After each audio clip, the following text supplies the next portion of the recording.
عالم اسلام کی تاریخ کا بہت بڑا دن 17 رمضان مبارک، جس دن اسلام کا سب سے پہلا معرکہ کفر کے ساتھ پیش آیا اور اس کو معرکہ بدر اور غزوہ بدر کہا جاتا ہے۔ اس کو قرآن مجید نے یوم الفرقان بھی کہا ہے، فرق کرنے کا دن۔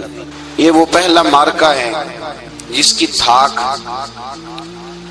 کفر کے سینے پہ ایسی بیٹھی ہے کہ آج تک عالم کفر بدر کی للکار سے کانپتا ہے۔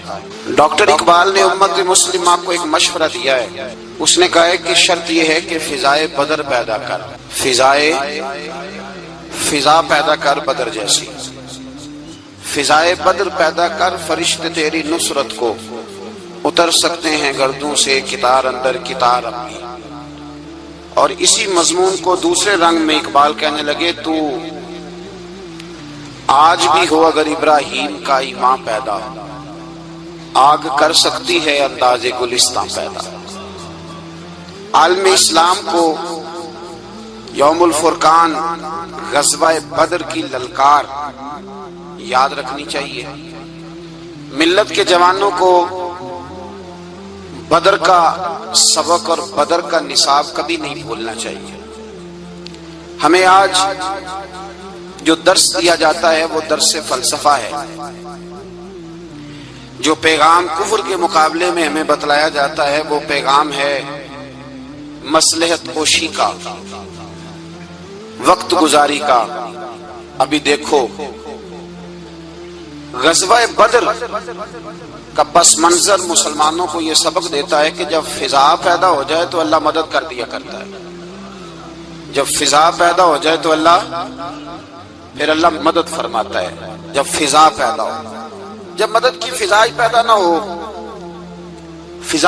ہو، قرآن مجید فرقان حمید سورہ آل عمران میں سے جو آیہ کریمہ میں نے تلاوت کی تو اس میں اللہ تعالیٰ نے بدر کا ذکر فرمایا ہے۔ فرمایا وَلَقَدْ نَصَرَكُمُ اللَّهُ بِبَدْرٍ وَأَنْتُمْ أَذِلَّةٌ، فرمایا تحقیق ہم نے بدر میں تمہاری مدد کی حالانکہ تم تو کمزور تھے۔ ہم نے بدر میں تمہاری مدد کی، تم تو کمزور تھے۔ میدان بدر کے اندر اللہ تبارک و تعالیٰ نے مدد فرمائی، نصرت فرمائی مسلمانوں کی، اور ایسی کامیابی دی کہ پورا کفر جو اس وقت موجود تھا وہ کانپنے لگا کہ مسلمانوں کے پاس اتنی قوت کہاں سے آ گئی، اتنی طاقت کہ یہ کس طرح مالک ہوئے۔ بغور سمجھیے گا بات کو، ذرا تھوڑا سا پس منظر سمجھ لیں۔ 15 سال تک اعلان نبوت کے بعد نبی پاک صلی اللہ علیہ وسلم نے کسی جنگ کی، کسی لڑائی کی اجازت نہیں دی، کسی قسم کی منع فرمایا، بلکہ فرمایا لکم دینکم ولی دین، تمہارا اپنا دین ہے ہمارا اپنا دین ہے، منع کر دیا گیا۔ مسلمان ہجرت کر کے آ گئے مکہ سے مدینہ، لیکن یہاں بھی قریش مکہ اور کفار مکہ نے عالم اسلام کو، مسلمانوں کو، نبی پاک صلی اللہ علیہ وسلم کو سکون سے بیٹھنے نہیں دیا، پریشان کرتے رہتے تھے۔ اور اس پریشانیوں میں سے ایک بڑی پریشانی، جب تک آپ بات کے پس منظر کو نہیں سمجھیں گے آپ کو اصل مضمون سمجھ میں نہیں آئے گا۔ پریشان کرتے تھے مسلمانوں کو، مدینے آ کر پریشان کرتے۔ دنیا کا ایک مزاج ہے، جو آدمی اپنا دروازہ بند کر لیتا ہے لوگ اسے بزدل سمجھتے ہیں، حالانکہ بزدل اور صلح پسند فرق ہوتا ہے۔ بزدل اور ہوتا ہے، صلح پسند، کچھ لوگ صلح پسند ہوتے ہیں، لوگ انہیں بزدل کا طعنہ دیتے ہیں۔ تو جو آدمی دروازہ بند کر لیتا ہے نا، یا تھوڑا سا احتیاط کرتا ہے، تو لوگ سمجھتے ہیں کہ یہ بزدل ہے، کمزور ہے، میں نے ڈانٹا ہے تو بھاگ گیا ہے، حالانکہ ایسا نہیں ہوتا، وہ شخص صلح پسند ہوتا ہے۔ میرے رسول کریم سید عالم صلی اللہ علیہ وسلم کی ذات صلح پسند ہے۔ حضور علیہ الصلوۃ والسلام نے صلح کو اہمیت دی ہے، اور وصلح خیر، صلح ہی بہتر ہے۔ انہی لفظوں کے ساتھ محبوب نے ہمیں تعلیم ارشاد فرمائی ہے، صلح کو درجہ دیا ہے۔ تو 15 سال تک کوئی لڑائی نہیں لڑی۔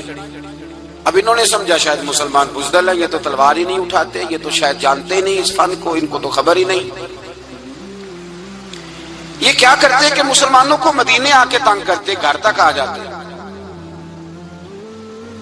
مکے کے قریش مدینے کے قریب آ کے مسلمانوں کو لوٹ کے لے جاتے۔ کئی دفعہ ایسا ہوا کہ انہوں نے آ کر کے یہاں سے بکریاں، اونٹ اور کئی چیزیں چوری کر کے لے گئے۔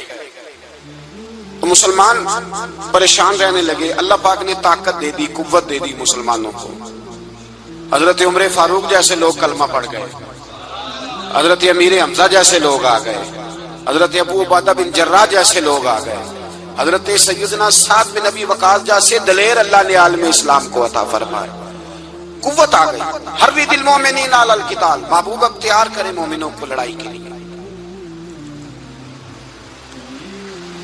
ایک قافلہ آ رہا تھا، ابو سفیان مال لے کے ایک سفر پہ نکلا ہوا تھا، اس میں قریش کے سارے لوگوں کا مال تھا۔ اس زمانے میں بھی پارٹنر بن کے کاروبار ہوتا تھا، سارے مکے والے ایک بندے کوئی مال دے کے بھیج دیتے تھے، میرا بھی بیچ آنا، میرا بھی بیچ آنا۔ تو سال کے بعد ایک ہی جاتا تھا، سارے جا کے۔ عرب کے جاہل معاشرے کے اندر بھی دھوکہ کرنا اور جھوٹ بولنا عیب سمجھا جاتا تھا۔ لوگ کسی کے پیسے پر نظر نہیں رکھتے۔ یہاں معاذ اللہ لوگ کلمہ پڑھ کے اس بات کا خیال نہیں رکھتے کہ مال کس کا ہے اور ہم کس طرح سے اسے استعمال کرنا ہے۔ تو ابو سفیان سب کا مال لے کے نکلے۔ جب یہ مدینے کے واپس آ رہے تھے نا، شام سے ہجرت کر کے مدینے کے پاس سے گزرنے لگے، تو اللہ کے رسول سید عالم علیہ السلام نے مسلمانوں سے کہا کہ چلو ہم بھی ان کا ایک قافلہ روک لیں، انہیں احساس دلائیں کہ تم ہمارے ساتھ زیادتی کرتے ہو تو بازو میں ہمارے بھی قوت ہے۔ اس ارادے کے ساتھ حضور نکلے۔ ابو سفیان بڑے تیز آدمی تھے، کسی نے خبر کر دی کہ وہ تو آ رہے ہیں تیرا قافلہ روکنے کے لیے۔ اب حضور سید عالم جب چلے مدینہ منورہ سے تو 313 لوگ حضور کے ساتھ تھے۔ کتنے جی؟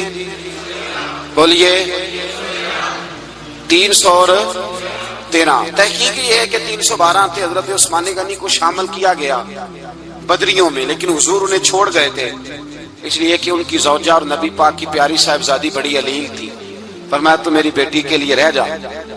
تو 313 لوگ حضور لے کے نکلے، 6 زرہیں، 8 تلواریں، چند گھوڑے۔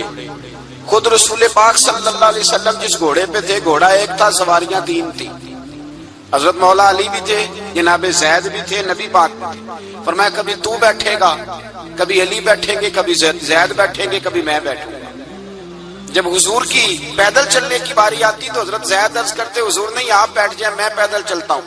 حضرت علی کہتے حضور آپ بیٹھ جائیں، میں پیدل چلتا ہوں۔ تو حضور فرماتے تمہیں ثواب کی زیادہ ضرورت ہے، مجھے بھی تو ضرورت ہے نا۔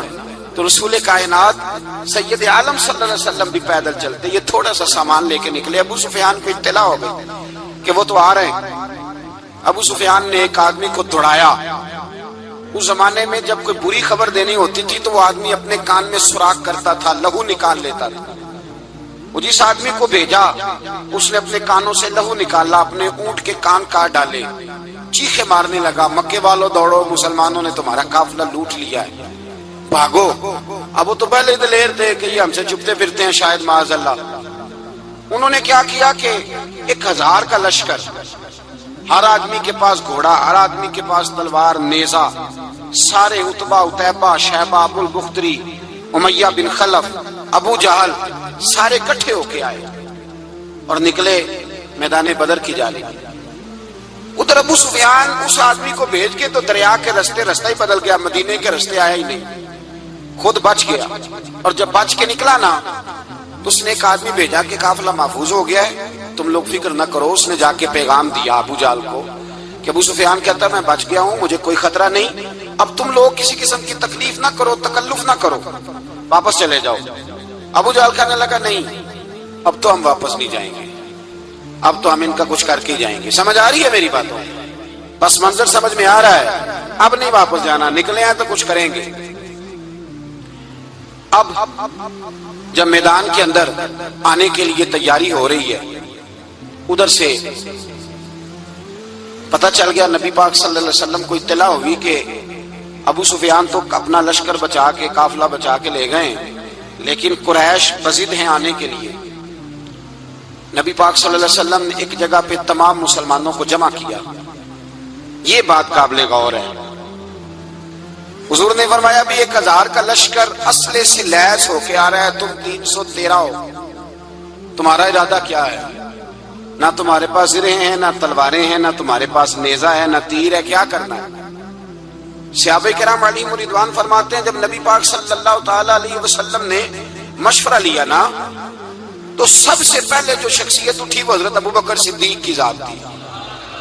جناب صدیق اکبر اٹھے، عرض کرنے لگے محبوبہ بات ہی کوئی نہیں، آپ حکم کریں، ہم تو بڑی دیر سے تیار کرتے۔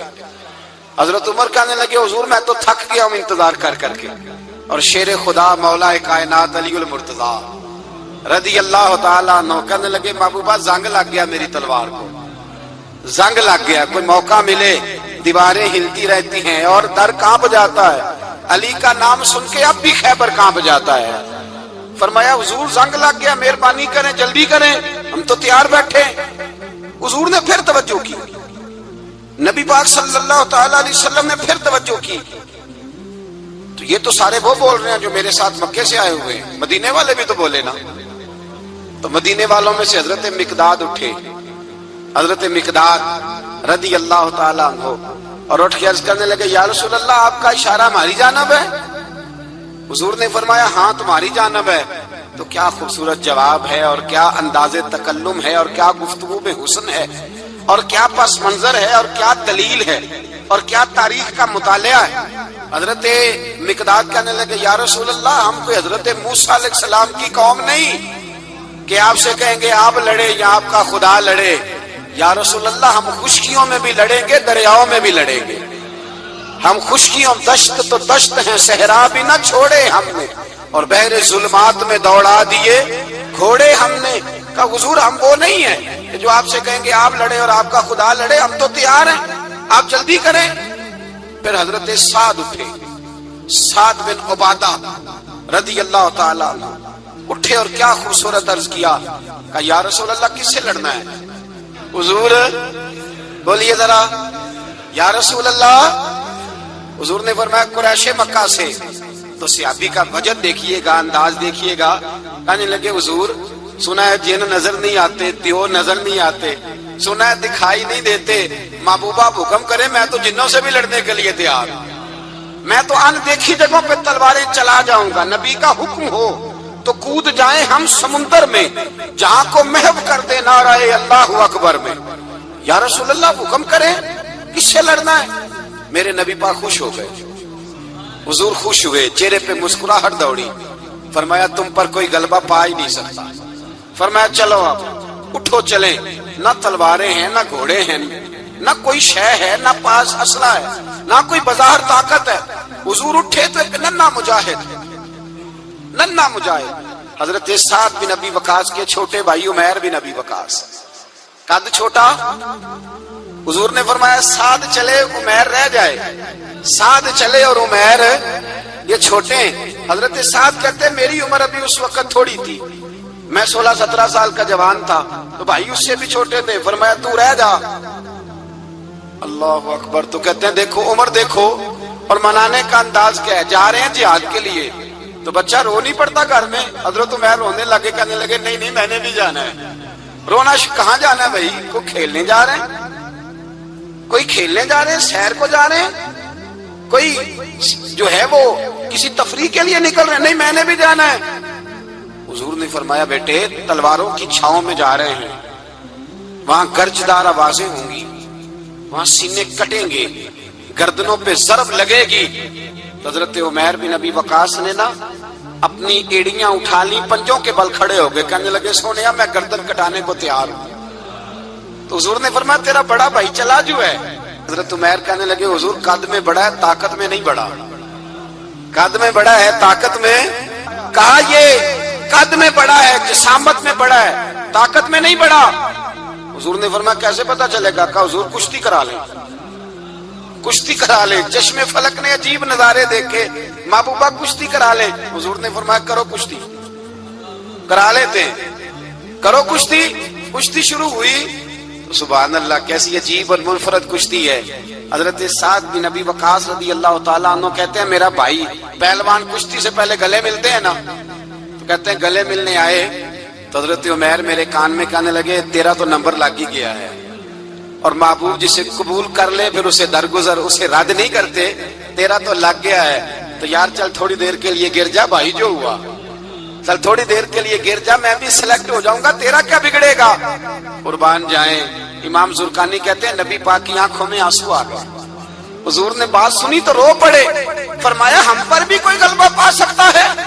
جس قوم کے 14 سال کے بچے لڑنے کو تیار ہوں انہیں کوئی گرا سکتا ہے؟ تو فضائے بدر پیدا کر، فرشتے تیری نصرت کو اتر سکتے ہیں گردوں سے، کتار اندر کتار۔ اب بھی تھوڑی دیر کے لیے بھائی آپس میں لڑے، گتھم گتھا ہوئے، پھر بڑا گر گیا، چھوٹا پشت سینے پہ سوار ہو گیا، میرے رسول پاک نے فرمایا چلو بھائی تمہارا دونوں کا جانا ہی مقبول ہو گیا ہے، چلو۔ یہ انداز تھا نہتے 313 بشر شوق شہادت میں، نہتے اس کو کہتے ہیں جس کے پاس اسلحہ نہ ہو، نہتے 313 بشر شوق شہادت میں نکل آئے تھے میدان میں محمد کی قیادت میں، نہ تیغ و تیر پہ تکیا، نہ خنجر پر نہ بھالے پر، بھروسہ ہے تو ایک سادی سی کالی کملی والے پر، بھروسہ ہے تو ایک سادی سی کالی، زیادہ مہنگی بھی نہیں، سادی سی کالی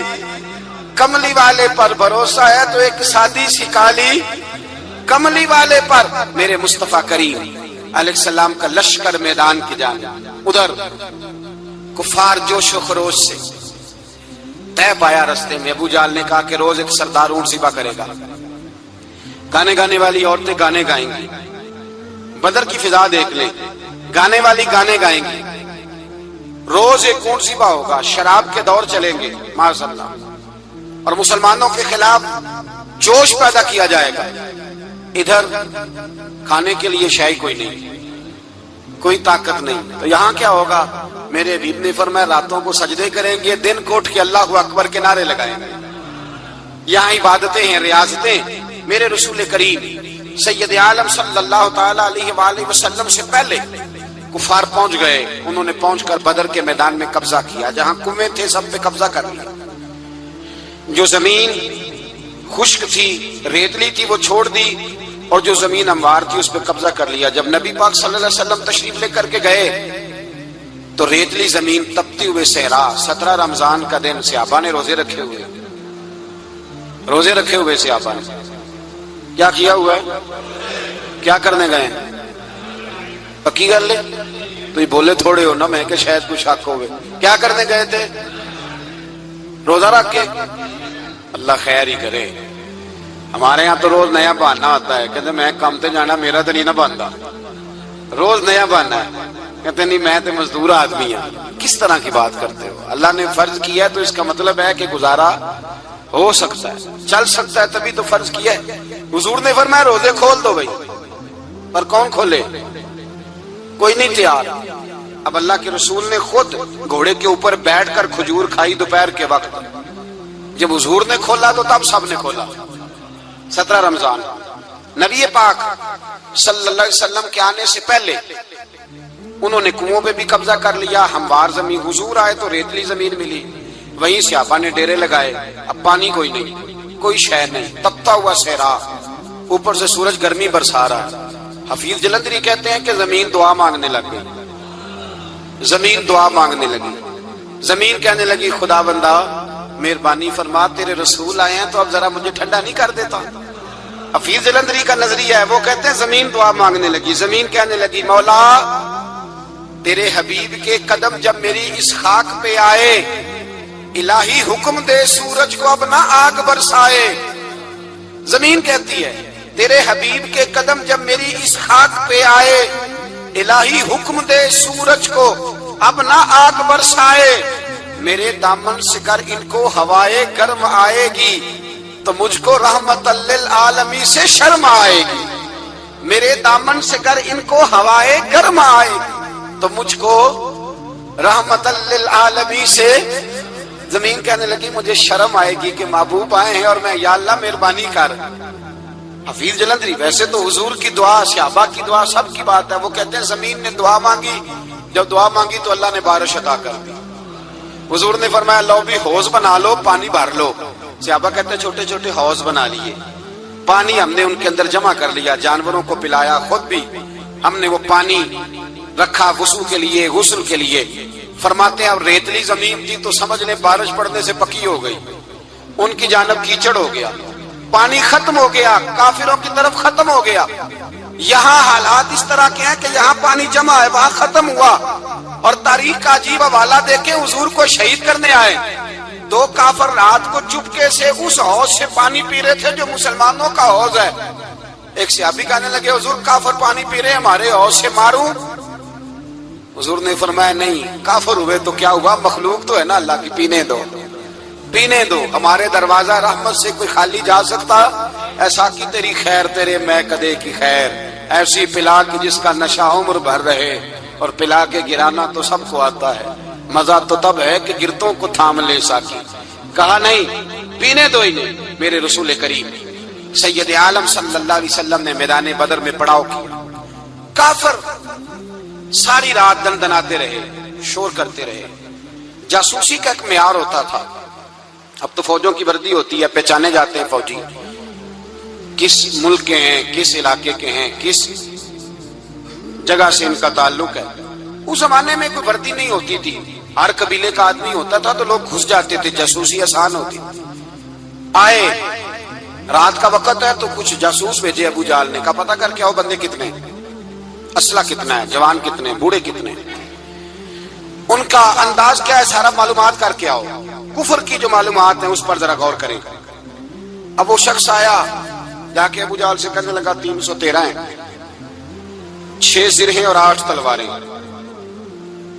کوئی کھانے پینے کا سامان نہیں، اور کچھ بچے بھی ہیں، کچھ بوڑھے بھی ہیں، عمیر بن ابی وقاص بھی ہیں، ابو عبیدہ بن جراح جیسے بوڑھے بھی ہیں، کچھ لمبا چوڑا انتظام کوئی نہیں۔ ابو جہل بڑا کھل کھلا کے ہنسا، جاسوس واپس آئے نا تو کھل کھلا کے ہنسا، کہنے لگا اس طرح کرو کہ جنگ کرنے کی ضرورت نہیں، انہیں نا صبح سب کو گھوڑوں کی پشتوں پہ باندھ کے نا تو لے چلتے ہیں مکے، وہاں جا کے دیکھیں گے ان کا کیا کرنا ہے، ان کو باندھ لو گھوڑوں کی اونٹوں کی پشتوں پر تو وہاں جا کے دیکھیں گے۔ جب یہ بات کی تو جاسوس کہنے لگا ٹھہر جا، پوری بات تو سن لے، میری پوری سن تو لے، تبصرہ تو نے شروع کر دی ہے۔ اس نے کہا چل سنا پوری۔ اس نے کہا ہے 313 پر سارے سر پہ کفن باندھ کے آئے ہوئے ہیں، 313 پر بچے سے لے کر بوڑھے تک، میں جس کو پاس بھی گیا ہوں وہ مسلح پہ بیٹھا ہے اور شہادت کی دعا مانگ رہا ہے۔ مسلح پہ شہادت ہے، مطلوب و مقصود مومن نہ مال غنیمت نہ کشور کشائی، ہیں تھوڑے پر آئے مرنے ہیں، جان دینے آئے ہیں، واپس جانے کا ارادہ کوئی نہیں کسی کا بھی، آئے سارے حضور کے نام پر قربان ہونے۔ ابو جہل ساری رات شراب پیتا رہا، مغویہ گانے گانے والی عورتیں ساری رات گانے گاتی رہیں، اور ادھر انداز بڑا نرالا ہے۔ حضرت ابوبکر صدیق رضی اللہ تعالیٰ عنہ فرماتے ہیں کہ صحابہ نے مشورہ کیا کہ نبی پاک صلی اللہ تعالیٰ علیہ وسلم کی طرف سب سے پہلے توجہ کریں گے کافر، حضور کے لیے کسی محفوظ جگہ کا بندوبست کیا جائے، ایک چھپر، ایک عریش، ایک جھونپڑی پہاڑ کے اوپر بنا دی گئی حضور کے لیے۔ مولا علی شیر خدا خود فرماتے ہیں، کہتے ہیں سب سے مشکل کام اس جھونپڑی کی حفاظت کرنا تھا، اس چھپر کی، عریش کی جس میں حضور تھے۔ جب نبی پاک نے فرمایا نا میرا پیرا کون دے گا، تو کہتے ہیں ابوبکر صدیق تلوار لے کے کھڑے ہو گئے، کہنے لگے سونیا ضرورت ہی کوئی نہیں، میں جو حاضر ہوں۔ تو حضرت علی فرمایا کرتے تھے بتاؤ جو فرعون کے سامنے کھڑے ہوئے وہ زیادہ دلیر تھے یا ابو جہل کے سامنے جو کھڑے ہوئے دلیر ہیں؟ تو حضرت ابوبکر صدیق فرماتے میں پہرے پہ تھا، کافر شرابیں پی رہے تھے اور نبی پاک ساری رات عبادت کرتے رہے، ساری رات حضور نے رو کے گزار دی۔ کہا اے اللہ، کیا لفظوں میں حسن ہے، کہ اے اللہ میرے پاس یہ 313 کل تھے، میں لے کے آ گیا، اگر آج یہ ختم ہو گئے تو بتا قیامت تک کون تیری عبادت کرے گا۔ اے اللہ یہ 313 ہی تھے جو میں لے آیا، مہربانی فرما۔ ساری رات دعا ہوتی رہی، ساری رات حضور دعا کرتے رہے۔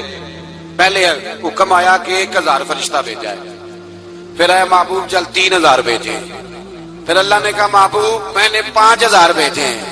حضرت علامہ ہزار بھی کہا کرتے تھے کہ نہیں، رب کریم نے فرمایا 5000 بھیجے ہیں، تو محبوب نے کہا نہیں نہیں مولا اس طرح نہیں، میرے فرشتے نہ بھیج، تیرا وعدہ تھا میں بھی آؤں گا، تیرا وعدہ تھا میں بھی آؤں گا. اور وہ اپنے انداز میں فرمایا کرتے تھے سانو کل کے وچ میدان بدر تے آپوں بہ رہے ہیں یار کنارے تے تیرا وعدہ تھا میں بھی آؤں گا. تو پھر حکم ہوا قرآن میں انی معکم محبوب میں بھی تیرے ساتھ ہی ہوں. محبوب میں بھی تیرے خدا خود میر مجلس بود.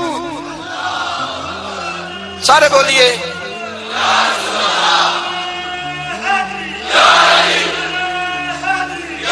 بھائی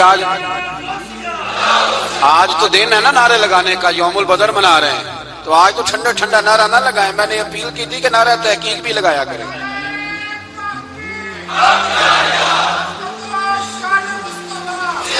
تو بھائی یہ یاد رکھیں, سمجھے اس بات. فرمایا حضرت ابو بکر صدیق فرماتے ہیں پہلے 1000 پھر 3000 پھر 5000 فرشتے آئے اور جوک در جوک فرشتے آئے. کہتے ہیں سرکار ساری رات روتے رہے, ساری رات. تیرے صرف اسلحے سے ہی اللہ کی مدد نہیں آئے گی. تو نے ایٹم بم بنا لیا اور توفیق عید کی نماز کی بھی نہیں, اس سے تھوڑی مدد آئے گی.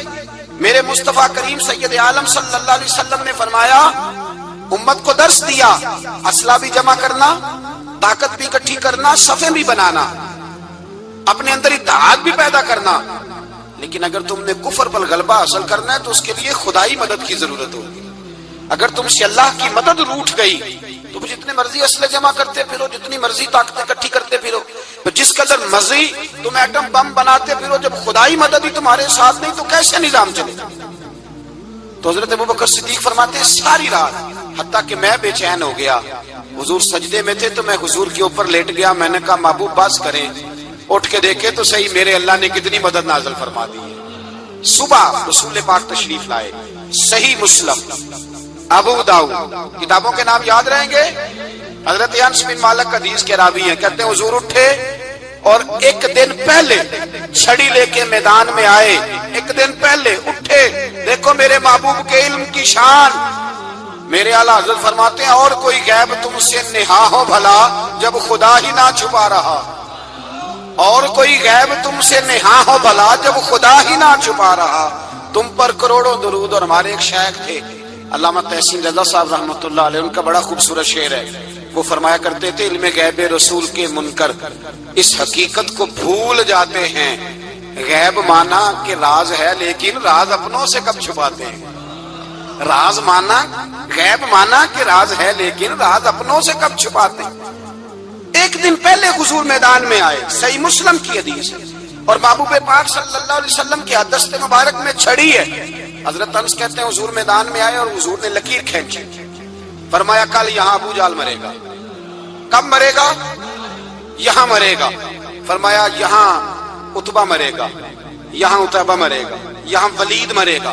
حضرت انس فرماتے ہیں میری لکیروں پہ نظر تھی, لوگ جنگ لڑتے رہے, میں لکیریں دیکھتا رہا. اللہ کی عزت کی قسم جہاں حضور نے چھڑی رکھی تھی جو مرا وہیں آ کے مرا ہے, جو مرا ہے وہیں آ کے. جو دن کو کہہ دیا دن ہے تو دن نکل آیا, جو شب کو کہہ دیا شب ہے تو رات ہو کے رہی. خدا نے ان کی زبان کو وہ اختیار دیا, جو نکلی منہ سے ان کے وہ بات ہو کے رہی. فرمایا جہاں حضور نے چھڑی رکھی تھی جو مرا ہے وہیں آ کے مرا ہے میرے رسول کریم سید عالم صلی اللہ تعالی علیہ وسلم نے. اگلے دن صبح اٹھ کے صف بندی بنوائی. حضور نے اپنے ہاتھ کے اندر چھڑی لے لی, فرمایا چلو بھی صفیں سیدھی کرو. کیا کرو؟ کرانی چاہیے نا صفیں سیدھی, ہمیں کر بھی لینی چاہیے نا. حضور نے فرمایا تم صفیں سیدھی کرو, اللہ تمہارے دل سیدھے کر دے گا. تو یہاں سیدھے کرانے والے ہوتے ہیں, کرنے والا. اور میرے نبی پاک صلی اللہ علیہ وسلم نے فرمایا جب تم نماز کے لیے صفیں سیدھی کرتے ہو تو رب تو تمہیں دیکھ کے مسکراتا ہے جو اس کی شان کے لائق ہے. حضور صفیں سیدھی کرا رہے تھے. حضرت سواد انصاری ایک صحابی تھے تو پیٹ ان کا بڑا تھا. حضور نے چھڑی رکھی, فرمایا پیچھے ہٹ تھوڑا سا, بڑا پیٹ تھا. چھڑی لگائی نہ تو کہنے لگے حضور کیوں ماری ہے چھڑی آپ نے مجھے. نبی پاک صلی اللہ علیہ وسلم نے فرمایا چل ناراض نہ ہو, بدلہ لے لے. کہنے لگے لائیں دے بدلہ. حضور نے چھڑی پکڑائی تو کہنے لگے کپڑا ہٹائیں. حضور نے کپڑا ہٹایا تو جسم اقدس چومنے لگے. کہنے لگے محبوبہ پتہ نہیں تھوڑی دیر کے بعد کیا بننا ہے. میں نے کہا جاتی جاتے بوسے لے لوں حضور, بوسے ہی لے لوں جاتے جاتے مصطفیٰ کریم. اور یہ واقعات کئی صحابہ کے, حضرت عکاشہ بن محسن کا بھی ہے اور بھی کئی لوگوں کا. میرے رسول پاک علیہ السلام میدان بدر میں، بدر کی فضا عرض کر رہا ہوں، دو صحابی تھے، ایک کا نام حضرت حذیفہ بن یمان اور ایک کا نام حضرت حسین، یہ دو صحابی ہیں رسول پاک صلی اللہ علیہ وسلم۔ یہ کہیں سے آ رہے تھے واپس، ابو جہل کی ملاقات ہو گئی، جنگ میں جا رہے ہو، اپنے نبی کے لیے آئے ہو، مدد کرو گے؟ انہوں نے کہا نہیں، ہم تو ویسے ہی آ رہے تھے۔ ابو جہل نے کہا اگر ویسے ہی آ رہے تھے تو ٹھیک ہے، جاؤ، وعدہ کرتے ہو لڑو گے تو نہیں؟ کہا نہیں لڑیں گے۔ یہ دونوں وعدہ کر کے آ گئے حضور کے پاس، کہا یا رسول اللہ ہم نے اس سے وعدہ کر لیا ہے، لیکن ہمارا ارادہ تو لڑائی کرنے کا ہے، ہمیں تو یہاں کے پتا چلا ضرورت پڑی ہے۔ تو نبی پاک صلی اللہ علیہ وسلم نے فرمایا تم نے وعدہ کر لیا، اب تم نہیں لڑو گے۔ کہا یا رسول اللہ کافر سے وعدہ کیا ہے۔ میرے نبی پاک نے فرمایا کیا تو مومن نے ہے نا۔ کس نے کیا ہے؟ اللہ اکبر۔ کوئی وعدوں کی پاسداری نہیں کرتا۔ میدان بدر میں جہاں ایک ایک فرد کی ضرورت ہے، ایک ایک فرد کی، وہاں رسول پاک نے فرمایا مومن نے وعدہ کیا ہے، لہٰذا ہم دو مجاہد کاٹتے، فرمایا تم بیٹھ جاؤ، تم نہیں لڑو گے۔ اب دونوں لشکر آمنے سامنے ہوئے، آمنے سامنے۔ سب سے پہلے آنے والوں میں سے ادھر سے ولید آیا، عتبہ آیا، اس کا بھائی شیبہ آیا، یہ تین آئے، کہنے لگے حضور ہمارے مقابلے میں بھیجے۔ نبی پاک نے انصار میں سے بھیجا، کہنے لگے یہ نہیں ہمیں چاہیے، ہمارے مقابلے میں قریشی اور ہاشمی بھیجو۔ برادری کا بڑا شوق تھا نا، قریش میں۔ حضور نے فرمایا چلو تمہارا جلدی مرنے کا ارادہ ہے تو بھیج دیتے، ٹھیک ہے تمہارے پائے کے بھیج دیتے ہیں۔ حضور نے فرمایا چلو امیر حمزہ اٹھو۔ حضرت امیر حمزہ اسد اللہ و رسولہ اٹھ کے کھڑے ہو گئے، فرمایا چلو علی آپ بھی اٹھو۔ شیر خدا تو یوں اٹھے کہ جیسے پہلے سے ہی کھڑے تھے۔ حضور نے فرمایا چلو، ابو عبادہ بھی اٹھے، تینوں صحابی اٹھے۔ حضرت عبادہ ذرا بوڑھے تھے، ان کے لیے تھوڑا مشکل ہوا دشمن کو سنبھالنا، باقی تو دونوں نے کاٹ کے رکھ دیا دشمن۔ اور حضرت علی رضی اللہ تعالیٰ نے دیکھا نا جناب عبادہ ذرا زخمی ہو گئے، دشمن ان کا بھاری ہو رہا تو دوڑے گئے، مارا، حضرت عبادہ کا دشمن بھی مارا، اور جناب ابو عبادہ کو کندھوں پہ اٹھا کے در رسول پہ لے گئے۔ کہنے لگے سونیا یا رسول اللہ آپ کے دشمن میں مار آیا ہوں، غلام بچا کے لے آیا ہوں، یہ میں لے آیا ہوں آپ کی، یہ شان ہے حضرت علی شیر خدا کرم اللہ۔ اب جنگ کا نکارہ بجا، کہاں تھا ہزار؟ ایک مورخ کہنے لگا نہیں پورا ہزار نہیں تھا، 950 تھا۔ میں کہا چل تو 900 کر لے یار، اس میں کون سی حرج والی بات ہے؟ پھر بھی 900 اور 300 کا کیا مقابلہ؟ اور پھر اسلحے سے لیس 1000 کا لشکر میرے رسول کائنات سرور عالم صلی اللہ علیہ وسلم۔ جب جنگ چھڑی، امیہ بن خلف بڑا مارتا تھا حضرت بلال کو، جناب بلال کے قابو ہی آ گیا، حضرت بلال کے قابو آ گئے۔ کہنے لگا معافی مل جائے گی، معافی مل جائے گی، معافی مل جائے گی، دوڑنے لگا۔ حضرت عبد الرحمن بن عوف کہنے لگے بلال جب کوئی معافی مانگے تو دے دینی چاہیے، فرمایا سب کو دینی ہے، اس ظالم کو نہیں دینی۔ پکڑ کے مارا جناب سیدنا بلال حبشی رضی اللہ تعالیٰ، پکڑ کے مارا، فرمایا مجھے بڑی سزائیں دیتا تھا۔ اس امت کا فرعون ابو جہل نے ساری زندگی ستایا ہے۔ دو چھوٹے چھوٹے بچے معوذ اور معاذ، اور ان کی عمریں 17 سال سے کم بتائی جاتی ہیں، اور حسین لفظ ہیں۔ حضرت عبد الرحمن بن عوف کہتے ہیں دونوں میرے پاس آئے، اور ایک روایت میں یوں بھی انداز ہے، کہتے ہیں ایک بھائی کا قد چھوٹا تھا، تلوار اونچی تھی اس سے، اور آئے، اور یہ لفظ ہیں تاریخ میں محفوظ، آئے آ کے کہنے لگے عبد الرحمن سے چچا ابو جہل کدھر ہے؟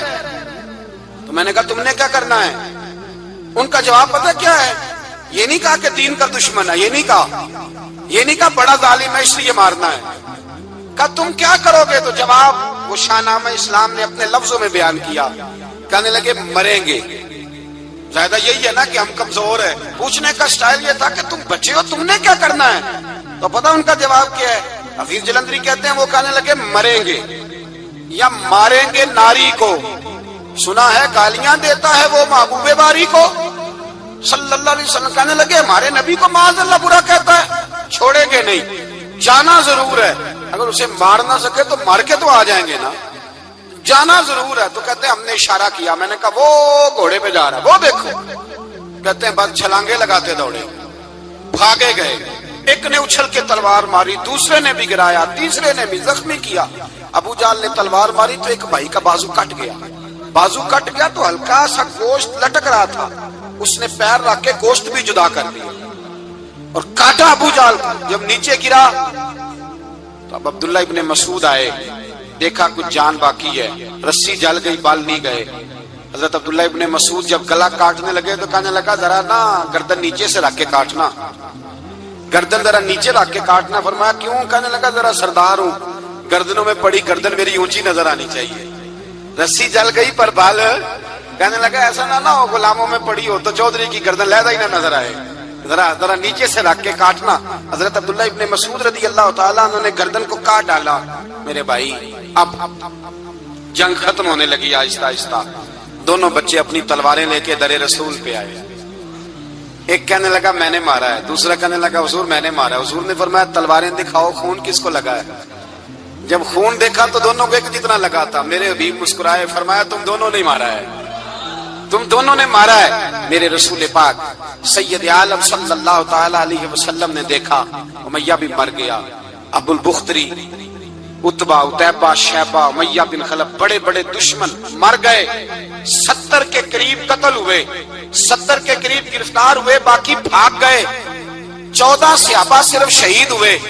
ان کے جو مر گئے نبی پاک نے کنویں کے اندر پھینک دیے، اور کنویں کے سرانے کھڑے ہو کے ذمہ داری سے، سیاستہ کی روایت عرض کر رہا ہوں ذمہ داری سے، حضور نے بدر کے کنویں پہ کھڑے ہو کے فرمایا او کافرو، او فلاں بن فلاں، او فلانے کے بیٹے فلانے، تم نے دیکھ لیا میرے رب کے وعدے کتنے سچے ہیں؟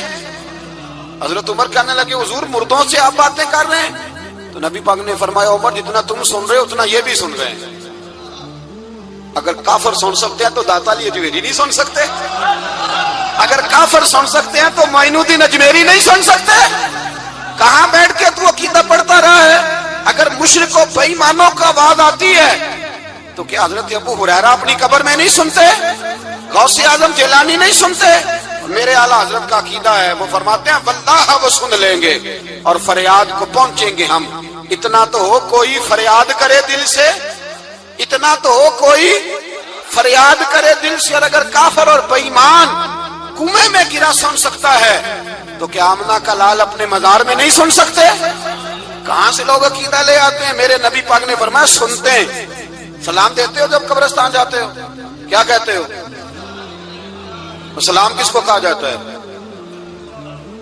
اس کو کہا جاتا ہے جو وعلیکم السلام کہے، اس کو کہا جاتا ہے جو وعلیکم السلام کہے۔ او بھائی سنو، میرے رسول پاک سید عالم صلی اللہ تعالی علیہ وآلہ وسلم نے کہا دیکھا تم نے میرے رب کا وعدہ کتنا سچا ہے؟